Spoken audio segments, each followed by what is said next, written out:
Imagine a bunch of people at a movie theater, and everybody's looking at the screen in the seats, enthralled by the colors and sounds and images and everything.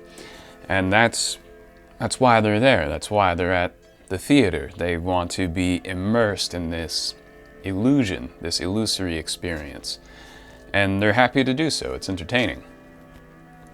But Jacques Vallee once said, "I want to look the other way. While everyone else is looking at the screen, I want to turn around, and when we turn around, what we see is a little hole in the wall with some light coming out. What I want to do is steal the key to the projector's booth and break in after everybody else goes home." And this is a great quote. This is essentially talking about the phenomenon behind the phenomena. There are all sorts of phenomena, whether normal or paranormal, that arise in our lives, in the world. We hear stories about them, or we just perceive any old phenomena. And there is a source of these phenomena. There is something behind them, something that projects them onto the screen. Now, of course, he was particularly discussing the paranormal and UFO phenomena. And everybody likes to research the phenomenology of something that someone experienced, which is fine, and it's very important to see the details of something like, oh, the spacecraft looked like this, and the inhabitants looked like that, and I had this experience, and it felt like this, and the details of the experience itself. And then when you collect enough of these reports, you study enough of them, you might begin to notice patterns and similarities. Everything from a devout Christian who saw an apparition of Jesus in their bedroom to some farmer in Iowa who had a UFO land in his field, and he spoke to the occupants of this alleged space vehicle, and everything in between and beyond. You might begin to see certain patterns and similarities. And when you do, you start to think that maybe there's something behind these phenomena. Maybe they're not all different. Maybe there is some underlying engine, some underlying system here that creates all of these things. And I've been working with this theory since I was a kid. I first read Jacques Vallee and John Keel and these other researchers who thought this way. F.W. Holliday is another one. They published books as early as the 1960s, and I've been reading them since childhood.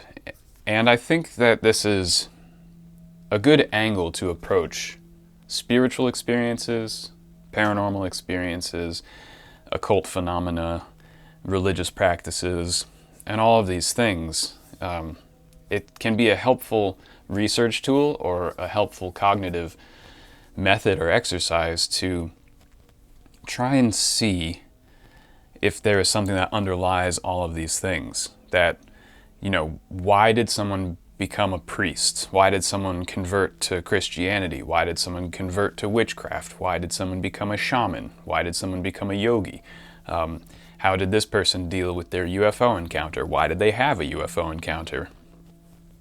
And these are the things that I'm interested in because they are on a more fundamental human level, a more cognitive conscious level, and less of a phenomenological or external level. It's on a deeper, more internal one, and can lead us toward an understanding of these things, in my opinion.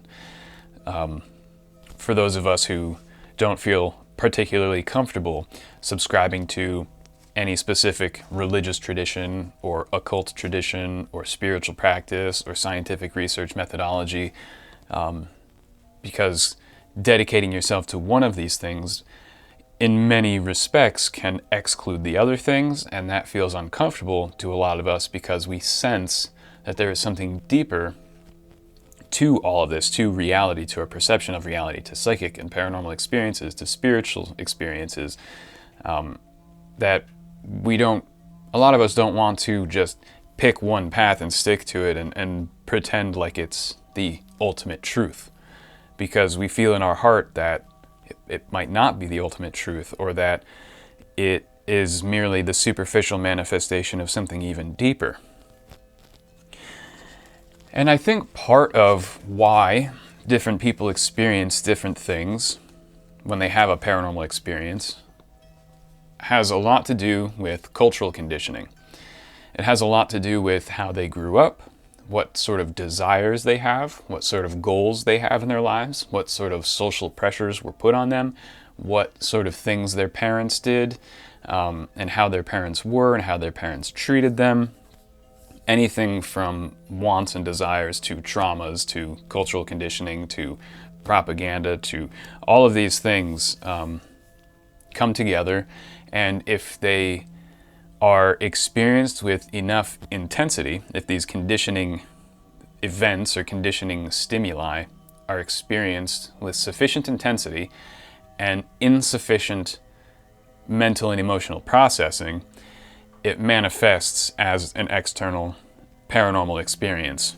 Carl Jung calls this compensation. He wrote about compensation theory in his book about UFOs. I think the book is called Flying Saucers, A Modern Mythology, something along those lines. It's easy to find, Carl Jung.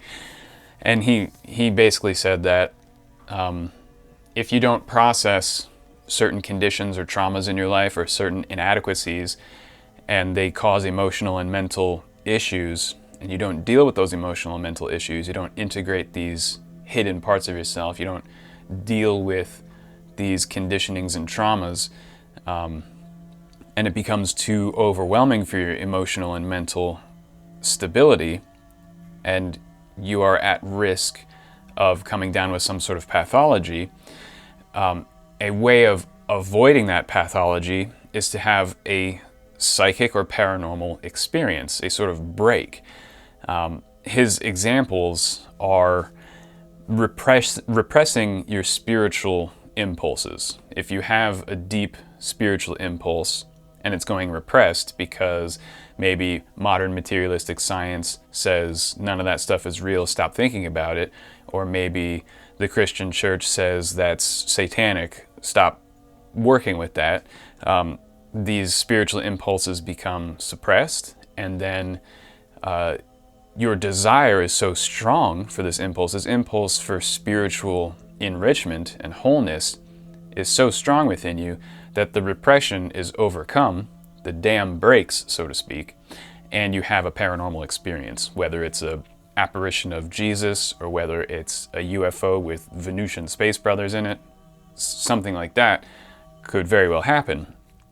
And Carl Jung does not deny the physical reality of these things. He knows about people who got glaucoma and sunburn at midnight from a paranormal phenomenon. He knows about the scarring and the physical effects, like the actual scars in people's flesh when they have the quote-unquote abduction experiences. He's fully aware of the physical aspects of it and accepts them as true. So he's not saying this is a delusion or a pathology. He's saying that human beings are so expansive, they're so much more than just the limitations of our physical body, that our repressed impulses can actually manifest as real paranormal phenomena. And we can begin to examine this by using John Keel's theory of the superspectrum. John Keel was a journalist who got into some stranger ideas as an investigative journalist. He started learning about more and more weird things like the Mothman in West Virginia and UFO experiences and stuff like that, and it really captured his imagination.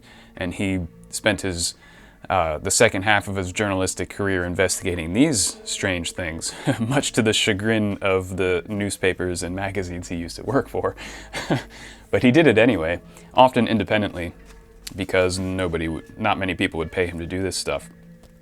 And he came up with his own theories. He was a very clever, imaginative person, and called it the superspectrum, that everything from Bigfoot and the Chupacabra to religious apparitions to alien abductions were manifestations of what he called the superspectrum. The human eye can only see a tiny fraction of the light of the electromagnetic spectrum. We can only hear a tiny fraction of the vibrational auditory spectrum, from 20 hertz to about 18 or 20 kilohertz. We can only see the color red to violet. Everything infrared and ultraviolet is beyond. And other things like that, we can't see certain radiations and stuff like that. And he theorized that this superspectrum, which is everything above and below human perception, might be inhabited, or it might be able to react to human mental states or to interact with humanity in some way, and it seems like a living thing. F.W. Holliday had this same theory. He called it the Goblin universe, goblin being like all these creatures like Loch Ness monsters and stuff that seem to be so real. People experience them, these horse eels of Ireland and Scotland, of these like strange eel-like, also horse-like creatures that come out of the water, and all these Loch Ness type creatures that people have seen and experienced. They've attacked their sheep and stuff like that. Dogs chase them, and yet biologists and zoologists can never seem to capture them. They drag the lakes with nets and don't catch any of these things. And so F.W. Holliday started to theorize that perhaps they don't always exist physically. And he came to this idea because the old Irish folklore states that these horse eels are manifestations of some type of evil force. When the Irish became Christianized, they say that they are manifestations of the devil.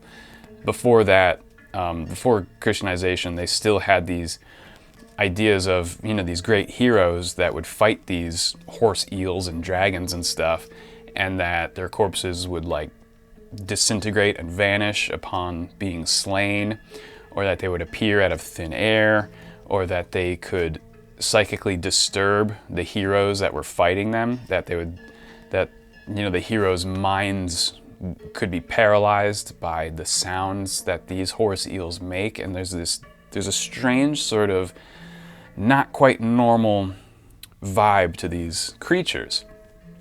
And so Holliday started theorizing about all these phenomena, just like John Keel and Jacques Vallee, that perhaps there's a phenomenon behind these phenomena.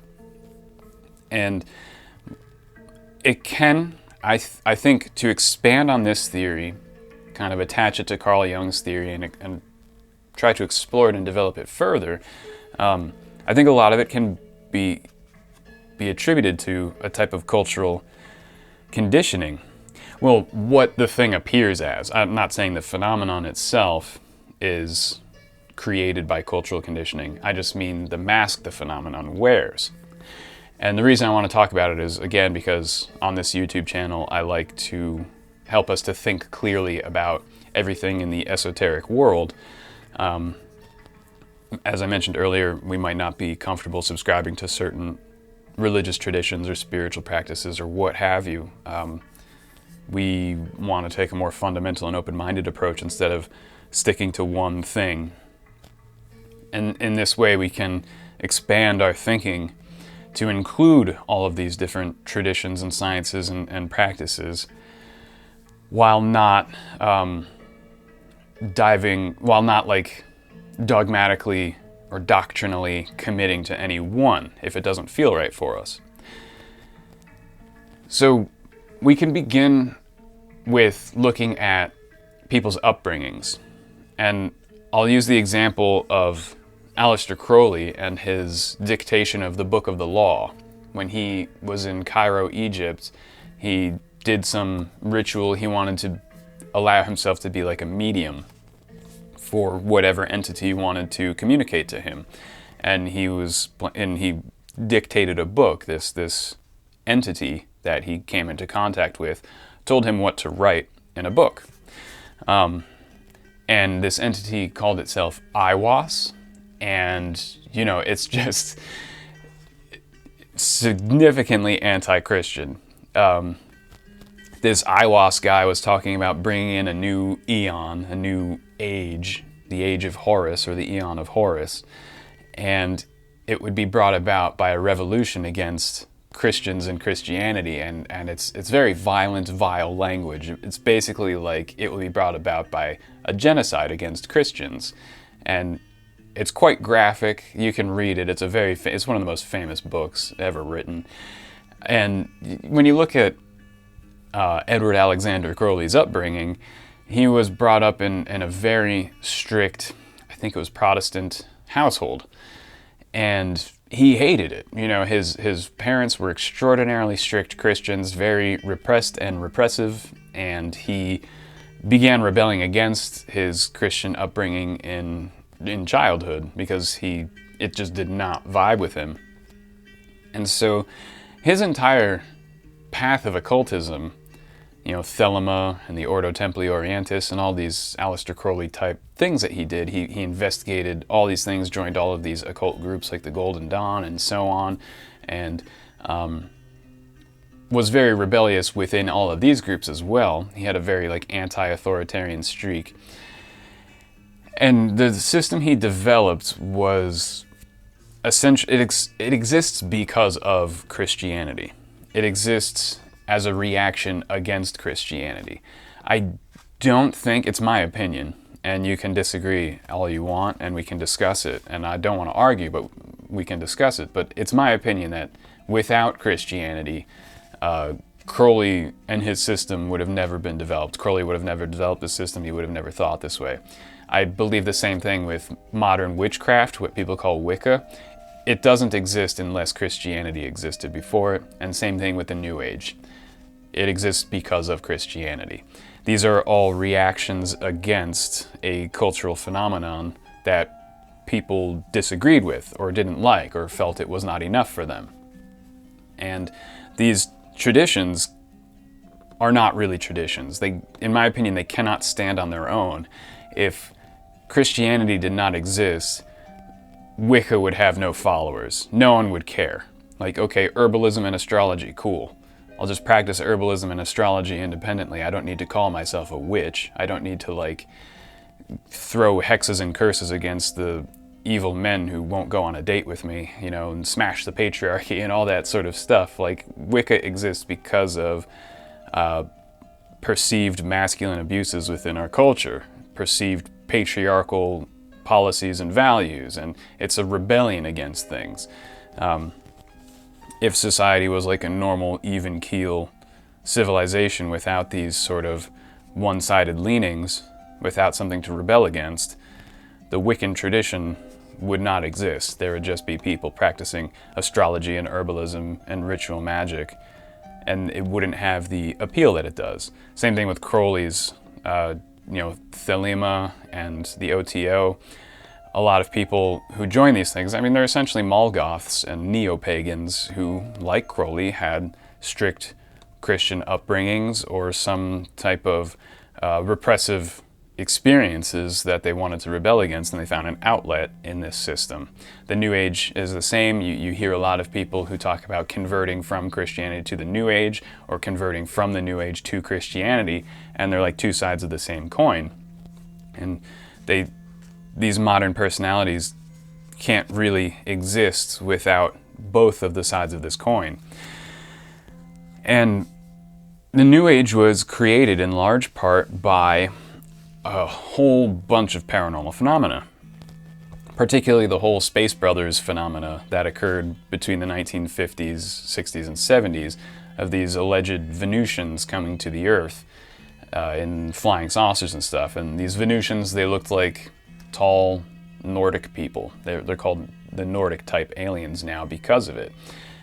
That was sort of the second wave of the New Age. The first wave, of course, being people like Helena Blavatsky and Aleister Crowley, who were rebelling against something in their culture that they didn't like. You know, Blavatsky was another very rebellious personality who just did not like the types of power structures that existed in society, and she had psychic sensitivities as a kid, and her Christian culture wanted to sort of repress those, and she wanted an outlet for them, so she reacted against it and created a new religious movement, essentially.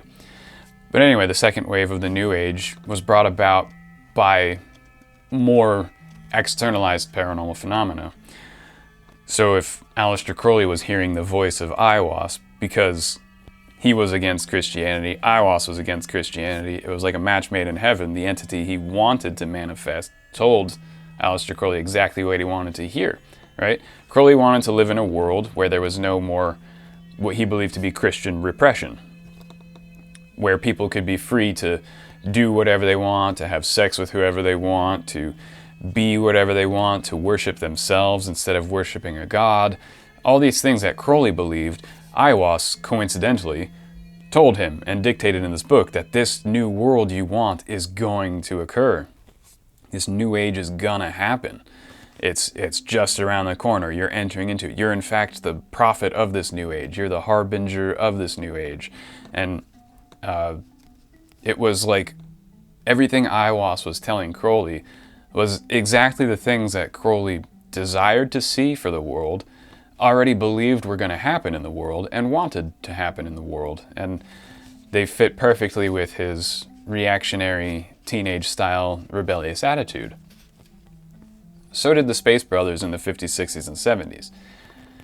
The things that the Space Brothers were talking about addressed very deeply rooted fears that the population had. In the 50s, we had great fears about modern science and industrialism. There were, the United States had just vaporized 2 Japanese cities with nuclear warheads, and that provided enough nightmare fuel for generations to come. And so, of course, these Space Brothers come with the great sage advice of don't blow each other with nuclear bombs. Don't blow each other up with nuclear bombs. And everyone's like, oh, this is such great wisdom. Looking back on all these reports and encounters of these sort of space beings, the sort of Valiant Thor. There's one guy named Valiant Thor who said he was from Venus, and he spoke with a bunch of American diplomats and people like that. And it was basically like, don't, blow people up. It's not very nice. And when you read all these encounters, it's like, well, duh, did you really need aliens from space to tell you that? But in their case, they did. It was a psychological compensation. Because if you said something like that out loud in the 40s and 50s and 60s, if you said, I disagree with what the United States government just did, or I think the government should not have done that, or this is a terrible power that the United States government should not have, you'd be called a communist and sent to jail. You know what I mean? You'd have the FBI watching your every move. You'd have your family harassed by the FBI for the rest of your frickin' life because you said, I don't like nuclear bombs. I think it's scary. The government shouldn't have done it. Well, now you're a traitor. You're an anti-American traitor, right? So nobody talked about that stuff. Nobody addressed these concerns back then. Nobody said a fucking thing about it, and they all pretended like, yeah, no, it's okay, yeah, we won the war because of it, so it's good, right? Yeah. And deep down, they're like, no, this is the worst, most terrifying thing that's ever happened in human history. What is going on? And this collective repression resulted in this sort of blow-off valve. The steam blew out in the form of Venusians with messages of love and peace. And of course, the planet Venus is symbolic for love and happiness and harmony and interpersonal relationships, like positive, beneficial interpersonal relationships. That's Venus. It's Aphrodite, the goddess of love, this gentle femininity. And it's no coincidence that all of these Space Brothers, as they were called, came from the planet Venus, allegedly. It's highly symbolic of our ancient primordial mythology and that sort of psychic imprint that we've had for many, many thousands of years, that this Venusian energy is the energy of love and peace and harmony. And so we have these Space Brothers coming from Venus saying, like, war is bad, stop doing this, don't pollute the environment. And it's our own psychic impulses from the planetary sphere of Venus, from the spiritual sphere of Venus within ourselves, that was repressed by, the House Anti-American Activities Committee and all these other groups, the FBI and all these groups who would absolutely repress any pro-peace, anti-war sentiment. It was considered unpatriotic, traitorous, and so on.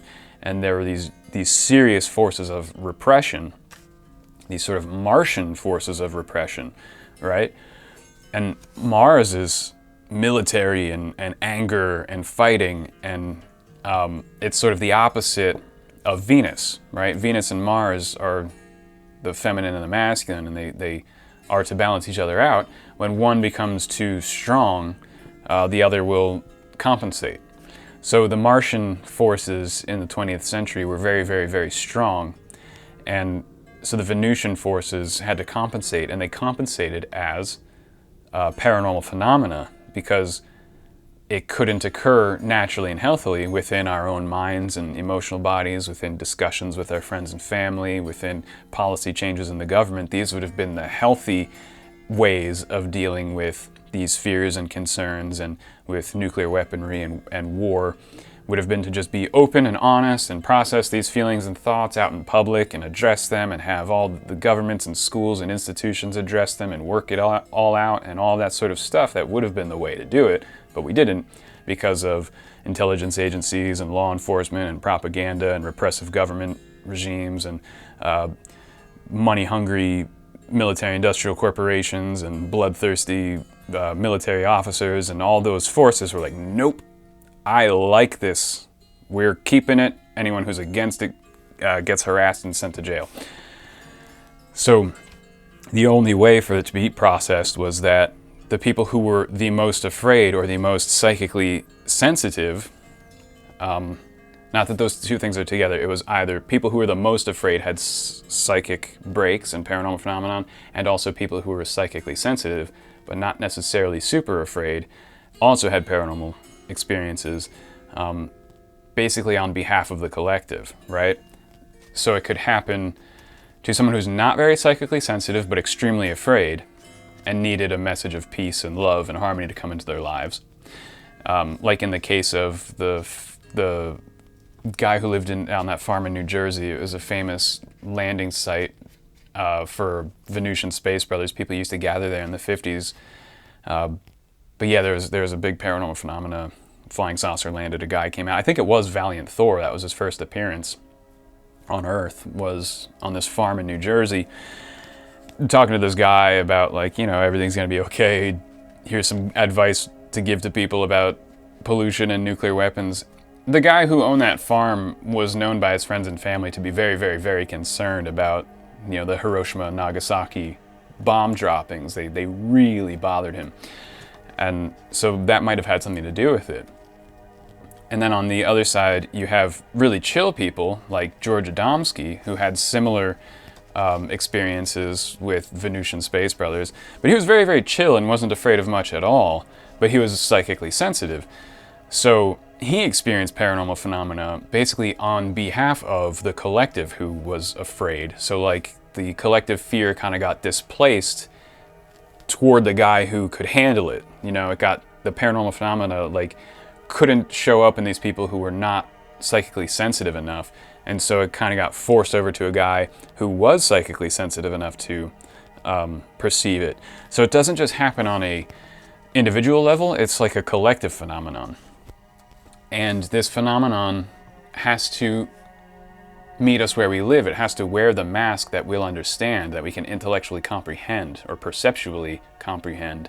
Otherwise it can't show up at all, right? If there's the super spectrum, areas of reality that are above and below human perception, it won't be able to communicate with us. It has to enter the range of the electromagnetic spectrum and the range of intellectual capacity that we have.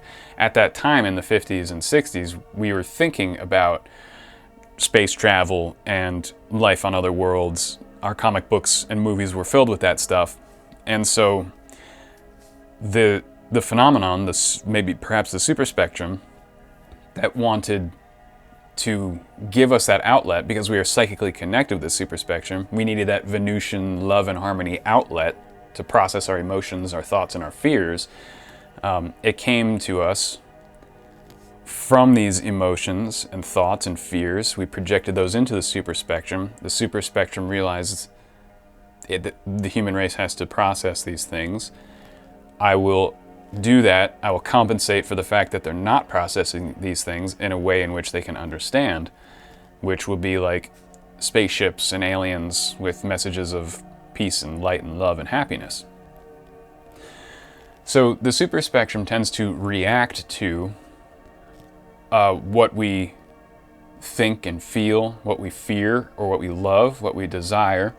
And if these things get repressed enough, it will show up in a comprehensible way. It will wear some sort of mask. In the same time frame, in the 50s and 60s and 70s, when people were freaking out about this stuff, you had those apparitions in Cairo of the Virgin Mary where millions of people saw them. This apparition would show up almost every single night. You know, there's war going on in the Near East, and people were afraid of, you know, how that could escalate further, and all those fears of nuclear war and conflicts had the Egyptian people really, really frightened. And over the course of a few years, an apparition showed up on the roof of a church that looked like the Virgin Mary. And it was just this bright white, like female-looking figure. There's photographs of it and everything. And it was like, it helped these people just feel more at ease. It brought a sense of like peace and well-being to them because they couldn't address these fears in a really real way, because what could they do against, like, there were like 4 or 5 countries at war with each other all in that little region there. It's like there's very little you can do to address such fears. So it had to have like a pressure blow-off valve, and it showed up as the Virgin Mary, and it gave people a sense of peace. It helped alleviate what they were suffering. And, you know, back then, like, getting mental health therapy and things like that was not very common, especially in that region of the world. Processing those emotions was very difficult, you know? So it had to be compensated for, and this super spectral phenomena reacts to that and will provide that compensation.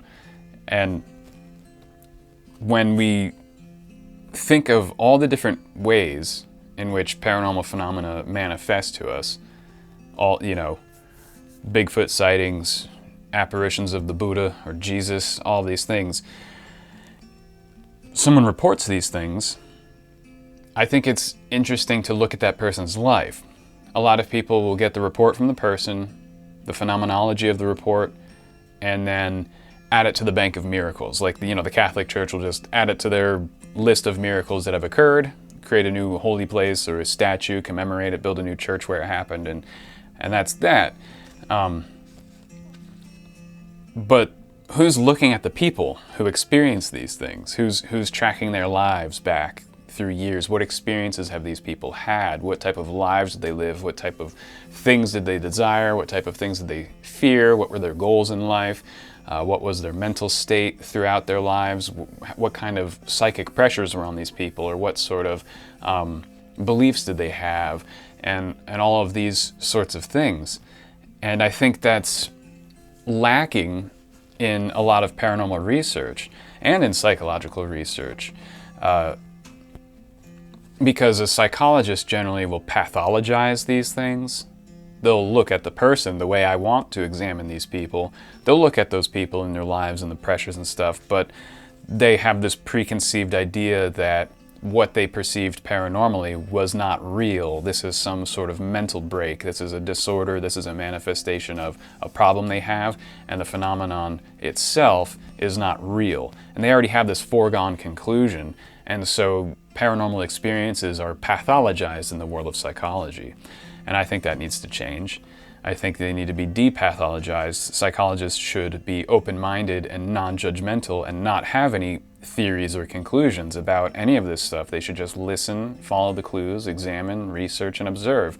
And the point is, if the person is suffering, help them. If the person is, you know, like, just help them deal with it. Don't pathologize any of it. Don't say whether it's real or not. So that's one reason why I'm making this video, is to see about furthering this research of depathologizing paranormal phenomenon by looking at the people and their lives. And the other side of it are the religious people and paranormal researchers and occultists who only care about the phenomenon itself and don't really care about the person, and they want to examine the phenomenology itself of the experience and have it fit neatly into their belief system. You know, to the Catholics, it's a miracle from God. To a ufologist, it's a visitation from an alien from another planet. To an occultist, it's a manifestation of some sort of magical phenomenon. I sort of lean that way, but I'm not just interested in the phenomenology. There are, you know, to a cryptozoologist, it was a sighting of, you know, a large primate that's like an actual animal that lives in a cave somewhere or something like that. Or, you know, a dinosaur that's still alive that's living in an Irish lake somewhere. And they want to study it on the phenomenological level, the zoological level, the religious level, and they divide the experiencer from the phenomenon. They say, okay, thank you for reporting this phenomenon. Now go away, person who reported it. I'm just going to study the phenomenon you reported. And they don't want to consider the fact that maybe a different person in the exact same place at the exact same time, but who had a different cultural conditioning, would have seen something else or would have experienced something else. This guy experienced Bigfoot while he was in the Alaskan wilderness. But if you remove him from the equation and you put like, I don't know, someone from Los Angeles who practices Buddhism, they might have seen like some fat Buddha yogi guy instead of Bigfoot. You know what I mean? It could have been. I'm not saying it would have been, but I think it very well could have been. And so dividing the person from the experience, I think, is a mistake. Dividing the experience from the person is a mistake. I think both of these things, the phenomenology and the psychological research, need to be brought together.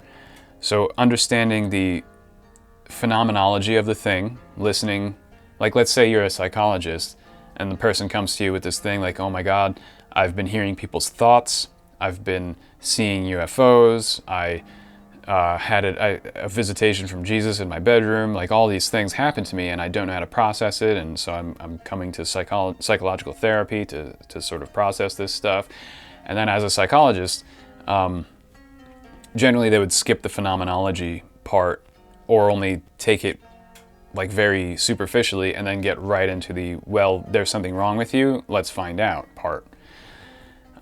I think there should be a really good accounting for the phenomenology, a non-judgmental listening to the person, to the experiencer, listening to the details of it, finding out all the details and patterns of their paranormal experiences and taking them into complete note without any judgment or pathologization of it, and then explore the aspects of the person themselves, like their upbringing and their belief systems, their emotional and mental states, their thoughts and things like that a psychologist would normally do.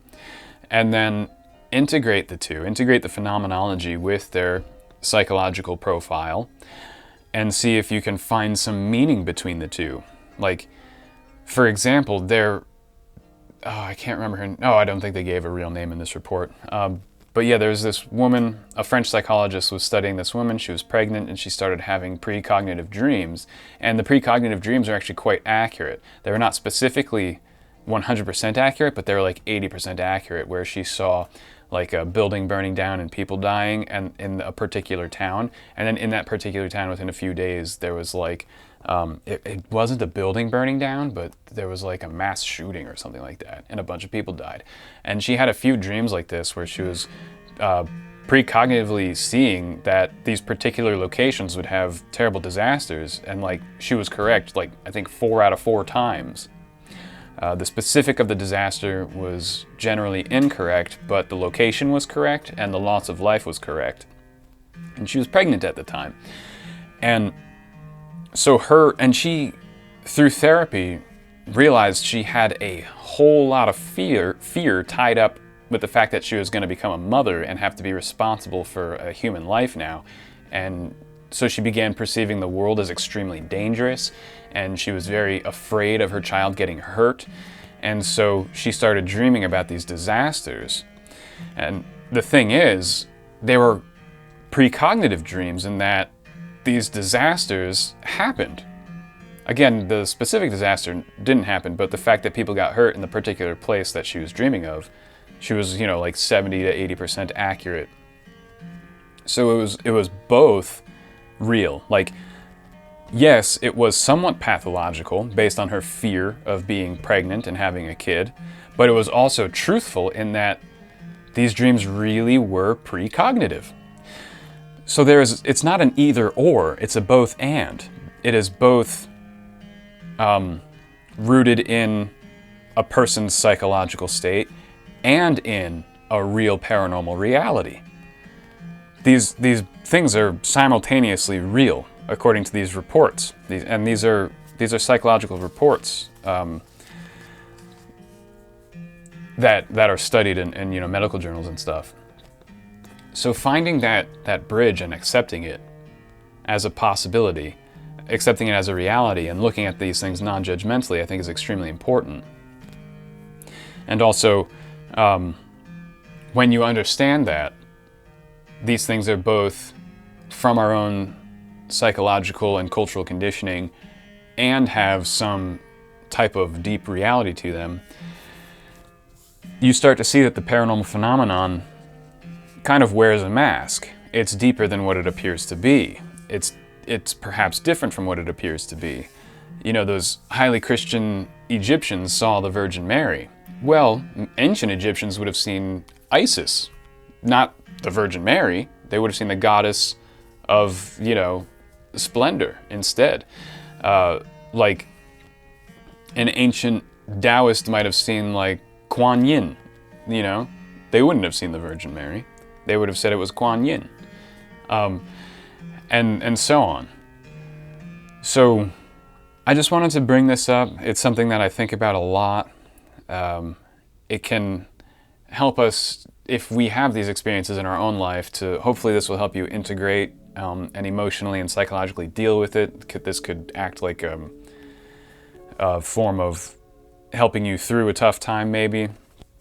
And just not kind of going off the deep end with something. Like, I know a lot of people who will have like an apparition of something, immediately jump into the tradition that they saw. They saw a vision of Jesus, so they become devout Christians. They saw space, they had like some psychic, apparition of some Pleiadian starseed alien, and then they become like devout New Agers, going to, trance channeling meetings, and they then like start to believe all the other stuff that those people believe.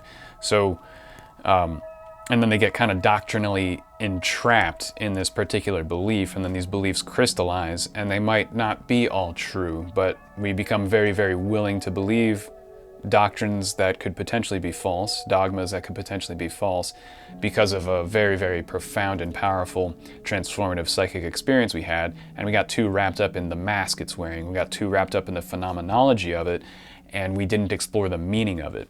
Because oftentimes we make the same mistake that psychologists make. When we have an experience like this, we immediately pathologize it and think of it as a problem that we have to deal with, which can be helpful, but you also don't want to think of yourself as mentally ill, because then you subconsciously judge yourself, and that might not help. And it's not going to help you get to the real meaning of what that phenomenon was. Or we take the other approach where we only see the phenomenology of it and the mask it's wearing, and jump right into the meaningfulness of it, of the phenomenology, not its meaningfulness to us, not why we experienced it, but just the fact that we experienced it. And we take the meaning of the phenomenology itself. It showed up as Jesus, so I have to look into what Jesus means and just accept that. Not what Jesus means to me, or why this apparition showed up that way for me. No, don't get that deep into it. Just focus on the meaning, the more superficial meaning of the phenomenology. And so we take these, what I believe are incorrect approaches, when like there is a middle ground or a both and approach that we can take, where we find out what it means to us. specifically. Why did we have this experience? Why did it show up in this way? And that can help us to integrate the experience. It can help us to prevent further paranormal experiences from happening, because we no longer need the compensation to occur.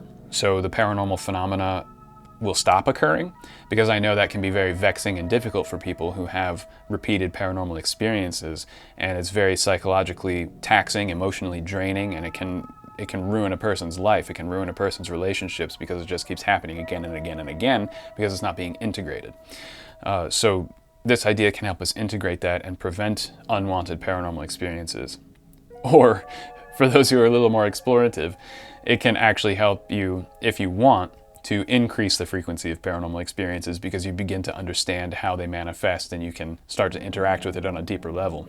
Not that I'd recommend it. I'd neither recommend nor not recommend it. That is one that is under your control after a certain point. So you have those interesting options where you can make it stop and just live a healthier, balanced life, or you can make it increase if you're interested in exploring it further. So I just wanted to open up those possibilities for you today, and I want to see what you think in the comments maybe, but just something that I've been thinking about that I don't think I've fully explored on this channel yet. So hopefully this was at least a little bit interesting for you, or food for thought. Thanks for watching. I always appreciate you hanging out with me. I'll see you next time.